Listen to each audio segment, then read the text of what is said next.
Hello, শ্রীজ রান্নাবান্না। লোটে মাছ তো অনেকেই অনেক রকমভাবে রান্না করেছেন, কিন্তু এভাবে একবার রান্না করে দেখতে পারেন। কথা দিচ্ছি মন্দ লাগবে না, আর লোটে মাছগুলো ভেঙে যাবে না। আমি লোটে মাছগুলোতে লবণ ও হলুদ দিয়ে কিছুক্ষণ মেখে রাখবো, তাতে লোটে মাছগুলো দিয়ে একটু হালকা জল বেরিয়ে যাবে।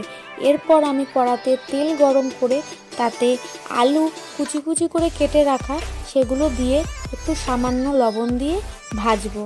সুন্দরভাবে যখন ভাজা হয়ে যাবে, তারপর তাতে আমি রসুন থেতো করে দিয়েছি। আমি কিন্তু এখানে রসুন কুচি করিনি বা বাটিনি, রসুন থেতো করে দিয়েছি। তারপর তাতে পেঁয়াজ কুচি ও সামান্য লবণ দিয়ে আবারও ভাজতে দেব।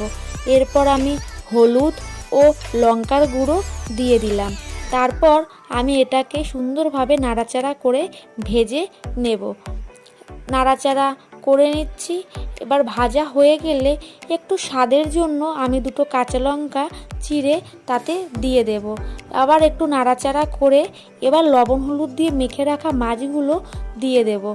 তারপর সঙ্গে সঙ্গে সুন্দরভাবে নেড়ে নেব, যাতে মশলাগুলো মাছের গায়ে সুন্দরভাবে লেগে যায়। তারপর ঢাকা দিয়ে দেব। দেখুন, খুব সুন্দর জল বেরিয়ে গেছে। আমি কিন্তু এখানে আর এক্সট্রা কোনো জল দেব না। এবার স্বাদের জন্য একটু ভাজা মশলা দিয়ে ঢেকে রাখবো। এবার আমার মাছ পুরো রেডি হয়ে গেছে। আমি কিন্তু আর নাড়াচাড়া করলাম না, কারণ নাড়াচাড়া আর করা যাবে না। আমার মাছ রেডি হয়ে গেছে। দেখুন, একটু মাছও ভাঙেনি। যদি ভালো লেগে থাকে চ্যানেলটা অবশ্যই সাবস্ক্রাইব করে দেবেন। ধন্যবাদ।